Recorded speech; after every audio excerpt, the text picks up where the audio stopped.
eu digo gratidão, Senhor, gratidão aos bons espíritos,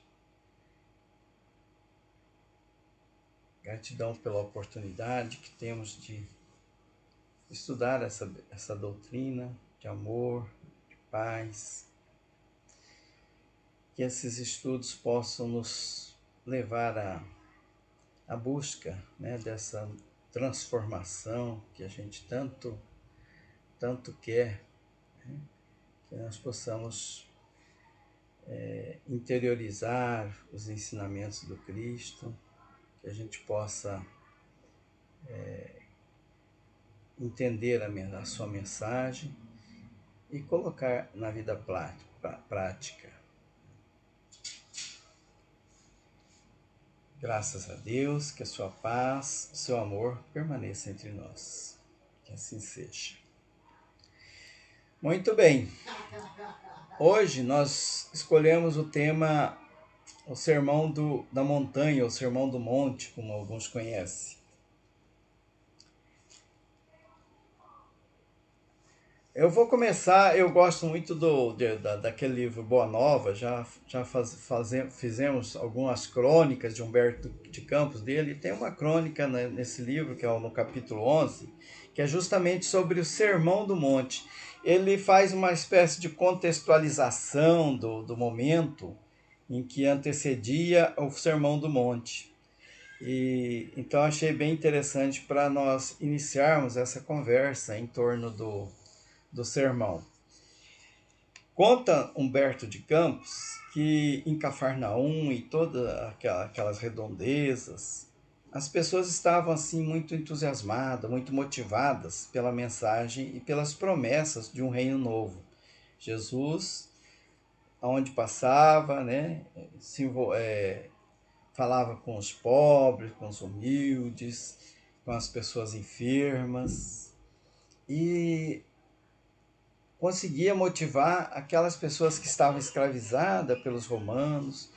Elas se sentiam renovadas em suas esperanças por onde ele passava. E essas pessoas, muitas delas sabiam a notícia do Cristo, mas não tinha tinha tido ainda o acesso a Jesus. E então muitas vezes era difícil, né, conversar com Jesus, pois ele estava viajando, sempre cercado de pessoas querendo conversar, falar e ouvi-lo. Então, eles procuravam seus discípulos, seus seguidores. Então, os seguidores do Cristo, André, Pedro, Simão e Mateus, né, eram bastante sim, procurados, principalmente por aqueles pessoas menos afortunadas, pessoas que estavam em situações muito difíceis, e procurava essas pessoas para ter notícias desse reino, ter notícias desse Messias que prometia uma nova vida para todos. E então, numa dessas buscas, né, eles procuraram Mateus. E entre eles, né, três que Mateus já conhecia, encontrou então, se destacavam, né? E eles então se pronunciaram para Mateus dizendo que eles queriam conhecer sobre esse reino, sobre essa boa nova, e queriam, de certa forma, até contribuir para a implantação deles aqui na terra. Mateus então olhou eles. Mateus era pessoa de posses, né? Ele era um cobrador de impostos, né? Então um servidor público da época, e tinha bastante influência, vivia numa situação bem diferente daqueles que estavam procurando ele naquele momento. E ele olhou eles com certo assim desdém, até meio com desprezo, e dirigiu-se a três deles que ele conhecia, em princípio para um, dizendo assim: olha, o novo reino, ele vai realmente para congregar todos os corações sinceros, de boa vontade, que desejem estar irmanados, estar próximo ao Filho de Deus, a Jesus. Mas observe o que vocês podem contribuir com esse novo reino, né? Na situação em que vocês se encontram. Você, Lisandro, é um aleijado, né? Suas limitações físicas, o que você pode ajudar? E você, Áquila, você foi abandonado pela própria família, sua fama não é tão boa, né? O que você vai poder contribuir? E tu, Pafos, acaso você edificaria alguma coisa com as aflições que você sofre atualmente? E, bom, eles estavam todos esperançados, né? Todos cheios de entusiasmo. E aquela fala de Mateus foi assim como um balde de água fria naquele entusiasmo, em toda aquela motivação que eles tinham até então. Eles eram homens marginalizados, né? Então, aquele momento eles se sentiram realmente cabisbaixos, humilhados, se entreolharam e começaram a reconhecer realmente as suas penosas deficiências. A palavra rude de Mateus o despertara. Eles foram então tomados de novo por aquela dor, né, sem limite, que eles já estavam habituados. Eles recordaram que Jesus, né, tinha em suas pregações carinhosas, pelas notícias que eles tiveram, que seu amor ele via para buscar a todos. Né? Então eles se incluíam entre esse todos. E todos aqueles que se encontrassem em tristeza, com angústias no coração, e Jesus então ele veio para restaurar, né, as energias das pessoas que estavam em aflições, e todos aguardavam assim jubilosamente aquela promessa relativa a um Pai justo, né, que era Deus, Pai justo e bom, né, e Jesus apresentava Deus como um Pai justo e bom que amava os seus filhos mais infelizes, renovando os corações, a esperança mais pura. Nós devemos considerar que essas pessoas eram à margem mesmo, né? Se hoje vemos pessoas pobres, estropiados e abandonados, né? Sofrendo preconceitos e à margem, naquela época o preconceito era uma coisa muito natural, né? Não tinha nenhuma. As pessoas, inclusive, os ricos e aqueles que estavam envolvidos na questão do sacerdócio, né? Eles se acreditavam ungidos de Deus, eles acreditavam que Deus tinha escolhido eles, né? Preferido eles. E aqueles que estavam abandonados é porque Deus não tinha muito apreço por eles, né? Então, as riquezas, né, a prosperidade no campo material eram a graça de Deus aos seus eleitos. Então eles não via aquelas pessoas, né, como pessoas bem-vindas. Então aquelas pessoas se retiraram, né, infortunados, retiraram-se em desalento. Mas lembraram, né, que o mestre em breve ia pregar no monte, e quem sabe eles poderiam ouvir alguma coisa que trouxesse algum alento. Passado algum tempo, pouco de tempo, algumas horas, Mateus foi ter com Jesus e os seus discípulos e narrou para Jesus, bem intencionado, né, a ocorrência que ele tinha sentido. Imagine, mestre, né, pessoas que não têm nada a oferecer, estropiados, proscritos. O que essas pessoas podem contribuir para a implantação da nossa doutrina aqui na Terra? E, então ele estava dizendo para Jesus que ele tinha feito uma coisa boa, né? Defendendo a doutrina de pessoas desqualificadas. Então Jesus disse a ele, no entanto, Levi era o nome de Mateus antes, né, de se tornar Mateus, discípulo do Cristo. Precisamos amar e aceitar a preciosa colaboração dos vencidos do mundo. Colaboração dos vencidos do mundo. Se o Evangelho é boa nova, como não há de ser a mensagem divina para eles que são tristes, deserdados da imensa família humana? E os vencedores da terra, esses não têm necessidade de boas notícias. Quem quer receber boas notícias é aqueles que estão em aflição. E buscando então os oprimidos, os aflitos, os caluniados, a gente sente que eles estão mais próximos da mensagem do céu, das suas esperanças. Eles são mais abertos, né, à nova doutrina. Você já observou se algum vencedor do mundo dá preferência ao reino do céu em razão da sua vitória material? Qual que ele coloca em primeiro plano? Mateus, então, ouvindo isso, comovido, e aproveitando uma pequena pausa que Jesus falou, ele falou meio que desapontado: Senhor, minhas observações partiram tão só do meu intenso desejo de apreciar a supremacia do Evangelho entre os que governam o mundo. Então ele estava bem intencionado, ele não estava fazendo uma coisa de forma propositada, né, de prejudicar aquelas pessoas. Ele queria que o reino de Deus fosse implantado de forma mais rápida. E os poderosos, os sacerdotes, aqueles que tinham poder e os ricos que governam o mundo, poderiam contribuir muito nessa empreitada, né? E afinal, geralmente é isso que todos nós, às vezes, agimos, né? Achamos que a implantação do reino de Deus, a implantação do evangelho do Cristo, tem que se dar através dessas pessoas. Então Jesus falou: olha, quem governa o mundo é Deus. O amor não age com inquietação. O amor, ele conquista. O amor, ele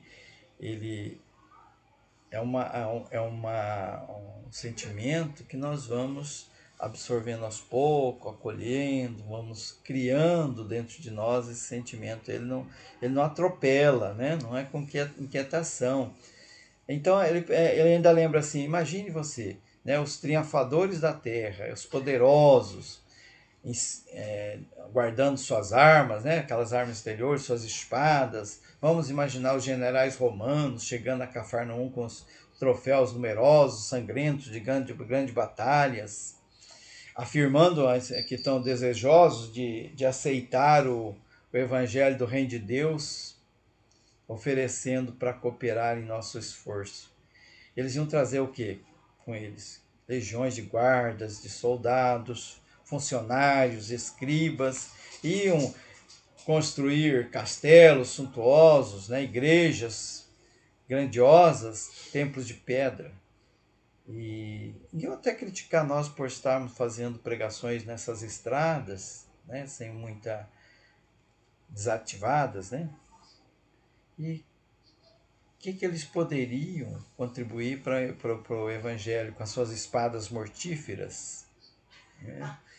Então, a gente analisa essa fala, né, de Jesus aqui, descrita por Humberto de Campos, e a gente percebe, né, que a história do mundo, né, foi isso mesmo. Né?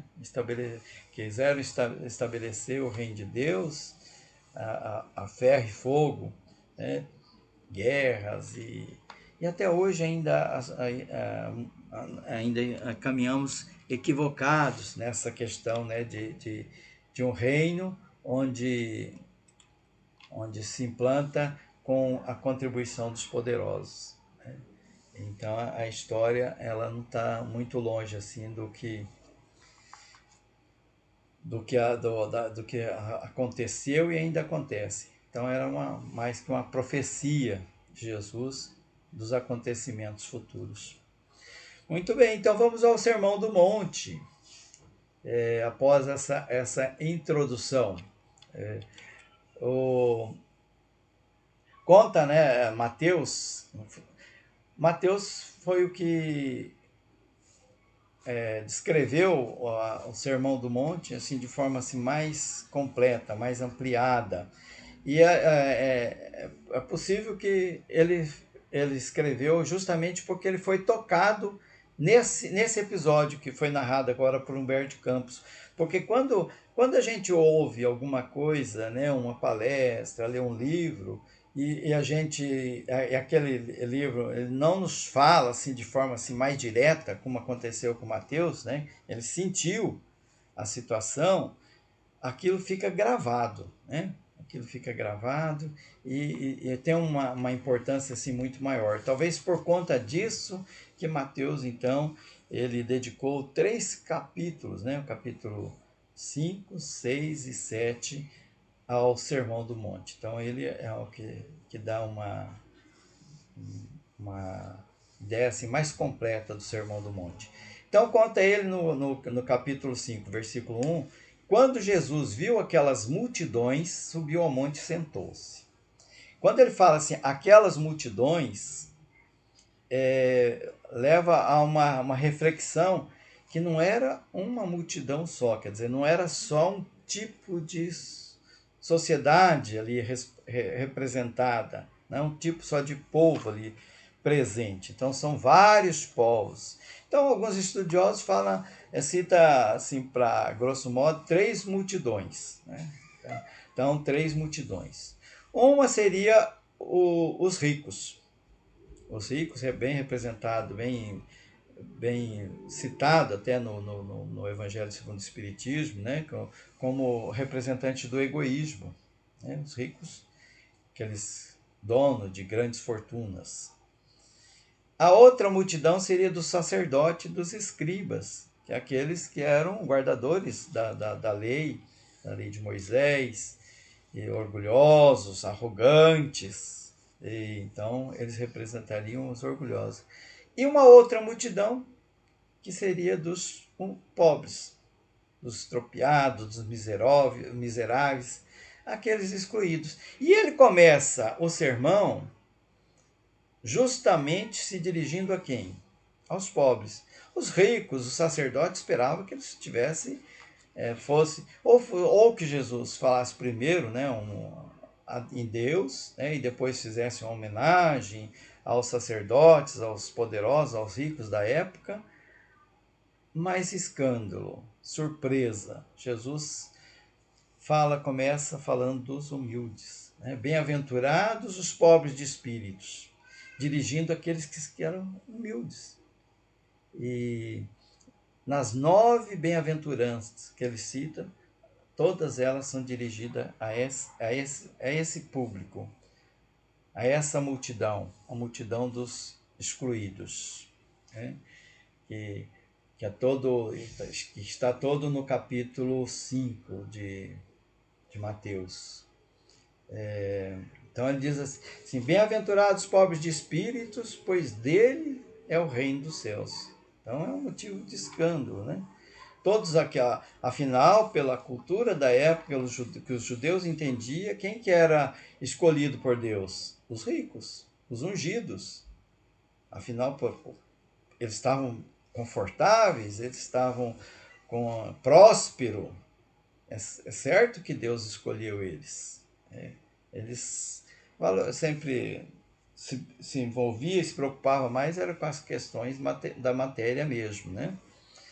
E no capítulo 7 do Evangelho segundo o Espiritismo, traz os bem-aventurados pobres de espíritos, dando esse entendimento sobre a questão do que entender por pobre de espíritos, que nós explicando Kardec e os espíritos que são os humildes, né? Aí vem algumas partes, né? Alguns títulos, como aquele que se eleva será rebaixado, mistérios ocultos aos doutos e prudentes, e por aí vai.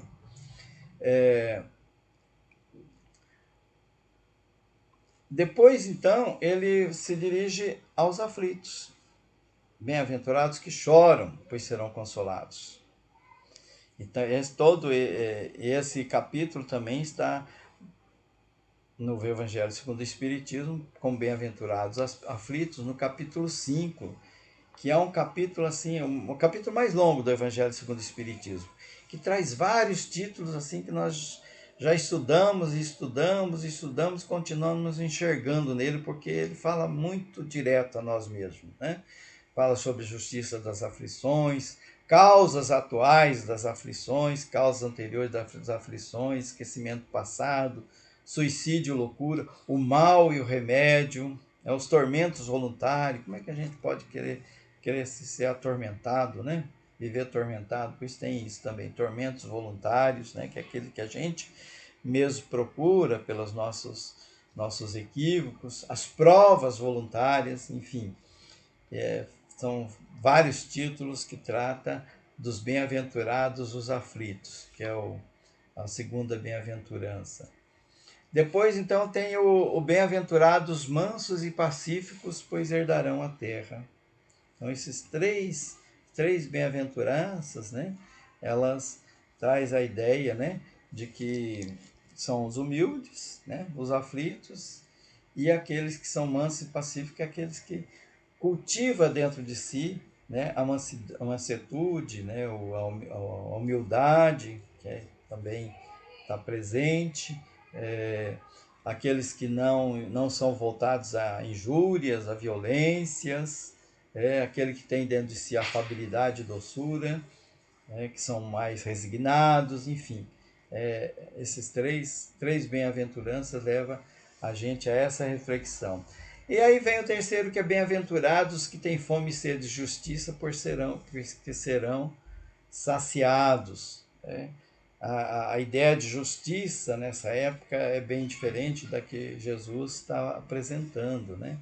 Tinha o olho por olho, dente por dente, que, como nós já estudamos, é um avanço já na lei, né? Mas que ainda está muito longe de ser justiça, ainda é um sentimento de vingança, que o que se faz para a pessoa recebe, ela retribui, né? Então é uma forma de vingança, que bem longe está da justiça que Jesus veio nos ensinar, né? Aí tem também que poderíamos colocar dentro dessa questão da fome de sede de justiça, os bem-aventurados misericordiosos, pois alcançarão a misericórdia, né? Aqueles que têm a misericórdia dentro de si. E que está no capítulo 10 do Evangelho segundo o Espiritismo. E aqui vem então sobre o perdão, sobre a reconciliação, sobre o sacrifício, o mais agradável a Deus, sobre não julgar para não ser julgado. Aqui nesse capítulo 10 traz aquela parábola, né, do atire a primeira pedra, o argueiro e a trave no olho, enfim. Então esse é o bem-aventurados os misericordiosos. E depois vem então, bem-aventurados limpos o coração, porque verão a Deus. Que também temos o sede perfeitos, né, no Evangelho. Caracteres da perfeição, o homem de bem.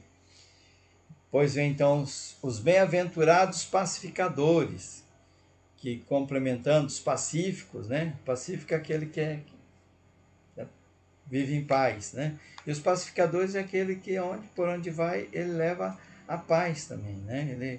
Ele diminui os conflitos, né? Serão chamados filhos de Deus, os pacificadores, aqueles então que trabalham pela paz. E por fim, bem-aventurados os perseguidos por causa da justiça, porque deles é o reino dos céus.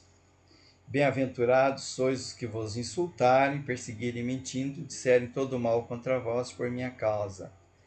Por minha causa. Alegrai-vos, exultai, pois a vossa recompensa no céu é grande, porque assim perseguiram os profetas que viveram antes de vós. Então essas são as bem-aventuranças. E além disso, nesse mesmo capítulo, ele traz dizendo que aqueles que seguem a Jesus são o sal da terra e a luz do mundo. Ele fala também sobre a lei, né? Ele veio reafirmar a lei, mas com algumas correções. Fala sobre adultério, sobre os juramentos e o amor aos inimigos, que é uma coisa também bastante complicada para se aplicar naquela época, né? Hoje nós temos uma dificuldade enorme de amar os inimigos, né? Imagine naquela época que a lei era de vingança, né? E ele dizia para fazer o bem ao inimigo, para orar pelo inimigo, para ficar feliz quando o inimigo fosse agraciado, né, por algum benefício. Então esse seria o capítulo, é o capítulo 5 do Mateus, né? Mais destinados aos pobres. E o capítulo 6 do Sermão do Monte, ele traz direcionado aos ricos, que fala sobre dar aos necessitados, né? Porque para construir o reino, entesourar tesouros no céu, né? Que não entesourar tesouro na terra, que a traça come e tudo mais, né? Então voltar a visão, né, para o tesouro do céu, para as coisas espirituais. Ensina a oração do Pai Nosso, fala sobre o jejum, né, o que é importante o jejum. E, por fim, ele fala sobre a questão da ansiedade, não se preocupar tanto, né, que Deus proverá, que fala sobre que nem Salomão, em toda sua riqueza, conseguiria fazer o que Deus faz, né, na natureza, enfim. Ele lembra os ricos, né, que o mais importante é os tesouros no céu, né, no final. Depois, então, temos o capítulo 7. Esse é voltado para os sacerdotes, para aqueles os arrogantes, né? Antes era para os egoístas, né? Os considerados egoístas. E agora para os arrogantes orgulhosos, né? Então a primeira coisa que ele fala é para não julgar, para não ser julgados. O julgamento, que era o que o sacerdote fazia. Era o trabalho deles, era julgar, né, as pessoas, colocando-se no lugar de Deus. E falou também sobre peça, procure, bata. Fala também sobre as duas portas, a porta estreita e a porta larga. Então, é claro que a porta estreita é aquela porta onde você vai passar nem sem levar as riquezas, sem levar os títulos, sem levar toda aquela arrogância, aquele orgulho. Então, a porta estreita é uma porta, é a porta que leva aos céus. Então, esse seria então os três, né, os três capítulos que trata do Sermão do Monte. Os 5, os 6 e os 7. Né? Então, além disso, ele fala para os sacerdotes que ele não veio aqui para destruir a lei. Né? Então, ele diz que veio cumprir a lei, mas a lei de Deus. Né?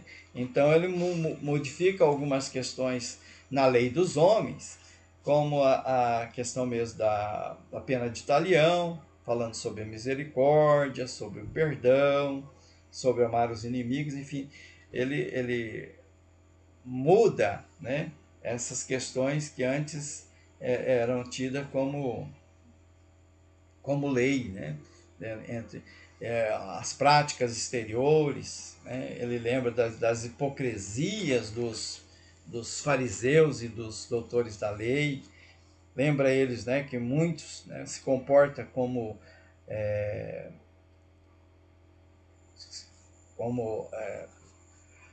são esqueci agora o nome, né? Túmulos caiados por fora, né? Que é limpinho por fora, bonito e podre por dentro. Então ele lembra sobre aqueles que andavam, né, todo pomposo, né, com as roupas diferentes, diz que as roupas eram escolhidas, que faziam as suas doações com trombetas para se aparecer. Então é lembrado que essas pessoas deve mudar o seu comportamento, né? Que o reino de Deus é para os humildes, né? Como diz os pobres de espírito, na primeira bem-aventurança, que deles é o reino dos céus. Então é claro que Jesus trouxe então uma ideia bastante diferente para a época e que abalou bastante as pessoas, né, que tinham essas crenças. E até hoje ainda nós estamos lutando, né, contra esses ensinamentos. Né? A maioria de nós, sociedade humana, ainda tem dificuldade de acolher esses ensinamentos do Cristo, porque eles realmente mexem com as nossas estruturas, com o que a gente trouxe dentro de nós de orgulho e de egoísmo. Ele fala em humildade, que é o caminho. Muito bem, essa então é a mensagem do Sermão do Monte, né, para essa noite. E eu agradeço a todos pela paciência e pela atenção, e que a gente possa estudar um pouco mais, né, sobre o Sermão do Monte, que tem muita informação nele, e o Evangelho segundo o Espiritismo, mais da metade dele é voltado para o Sermão do Monte, né, os capítulos que estão dentro do Evangelho. E lá então tem a explicação dentro da explicação dentro da doutrina espírita, que a gente pode ter um entendimento melhor, né, sobre todas essas questões que foram colocadas aqui. Vamos caminhando então para o encerramento do nosso momento desse encontro. E eu peço a todos então que vamos elevar o pensamento a Deus, a Jesus, mais uma vez, para recebermos o alto passe, com auxílio dos benfeitores, dos nossos anjos guardiões, dos mentores espirituais, e possamos, neste momento, relaxar o nosso corpo físico, serenar as nossas emoções, buscar colocar os nossos pensamentos em direção à gratidão. Gratidão a Deus, nosso Pai, a Jesus, nosso Mestre, aos benfeitores espirituais que estão presentes. E eu digo gratidão.